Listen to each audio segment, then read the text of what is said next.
And welcome to another episode of Seminole Script presented by Tallahassee Democrat and Knoll Sports. I am here with Ehsan Kassim. And I'm Jack Williams, and today we're going to be doing, like I explained last week, you guys missed the episode, but this is kind of our midweek show, which we kind of talked about last week. We talked about practice today, and we talked about the week upcoming. So let's just jump into it. Coming off of a big win over Southern Miss, I think we both had really big predictions for that game, but everything really showed out for them. They had a really balanced game. What was the biggest thing that you saw from the Southern Miss matchup? Well, I predicted 63-10. It was 66-13, so, I'm a genius. Let's get that out of the way right away. All right. Just kidding, guys. But,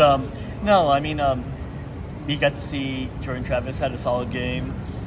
There were some balls that should have been caught that made his passing numbers look a little worse, but PFF loved them. He was the 23rd best ranked player, which is fantastic since he played a limited amount of snaps. You got to see a little bit of Brocklin, you got to see Tate Rodmaker, you got to see A.J. Duffy, you saw all four quarterbacks rotate in. Keziah Holmes had a touchdown run. Trey Benson had a good game. They had a much better rushing attack. One question I do have about them is it took them a little bit longer to get that rushing game going. That's one thing that could be something to watch going into Boston College and ACC play. What about you, Jack? Yeah, even then you do talk about the rushing game as well. Trey Benson, even throughout the game, towards the end of it, it started to expand a little bit more, but Trey Benson really did carry a lot of that throughout the game. He did have a monster game, scoring 3 touchdowns, I believe it was. But you missed one of the other biggest things that happened in that game as well. Keon Coleman just jumping over Southern Miss's entire team, or just one guy in particular, but just a big highlight reel for him. It was a really balanced game overall as well. When we talk about the wide receiving corps, I got to mention Johnny Wilson just a little bit. Listen, he was coming off of a 100-plus yard receiving game. Last game, he didn't record any receptions. No. He was 5 targets. I wouldn't call them drops because PFF, which we use for giving advanced stats and stuff like that, did not qualify them as drops. And because to be fair, I think 2 of them the ground forced it out, but they were catchable balls that a player like Wilson, who could be a first-round pick if everything goes right, should be catching. And, as I told you in the press box, it's too early to sound the alarms on Johnny. I think he's going to have a better week. He had a great week of practice this week. Someone that, talk about practice and the game, Deuce Spann had a big rush, had a big had a touchdown. No, he didn't have a touchdown catch, but he had a big conversion. Mm-hmm. It's coming along. Someone Norvell's praised a lot, and former quarterback at Illinois.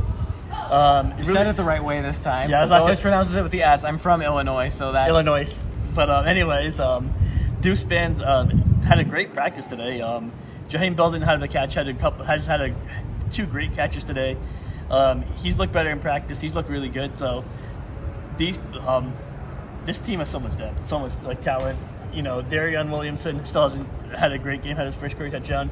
Winston Wright, we haven't seen a breakout game from him yet, but that's on the horizon. No, a lot of guys are heating up. Maybe not next week if they're the win, but you mentioned a lot of guys are heating up. That's the big thing that we are also hearing from opponent coaches as well when talking about the team. Just we heard it from Boston College's coach this week. We heard it from Southern Miss last week.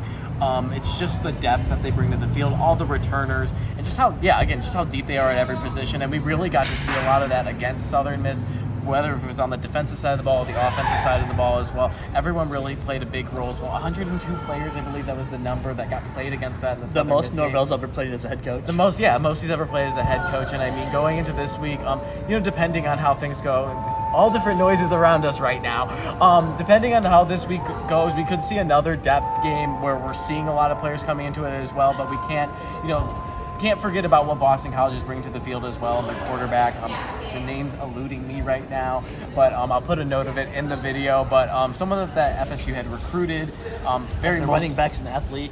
Yeah, very mobile guy as well. He's the biggest threat that poses to Florida State in this game. I would disagree. The biggest threat to Florida State is Lee.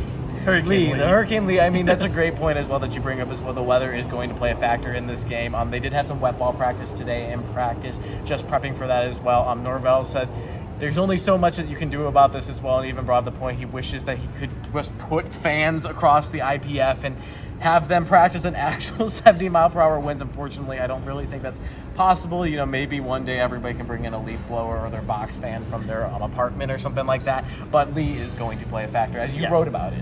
And obviously, the one thing to keep in mind is Florida State can run the ball, and Boston College could not defend the run. They got run over by Holy Cross last week. I can't remember the exact stats, but Holy Cross ran all over them. So Boston College, I think, won by 3 points. So it was closer than it should have been win against Holy Cross for them.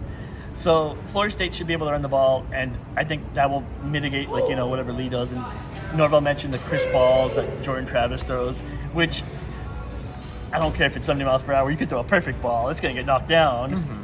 But I don't think I think Florida State can still control the game and win the game. They're just a better team. They are, and I mean, like, Florida State is definitely not Holy Cross for any sense of the word as well. To their defense as well, too. Holy Cross is one of the stronger teams in FCS. However, FSU is currently the number 3 team in the country right now, which is a whole different story compared to what happened last week. They did lose to NIU the week before that, a MAC team as well.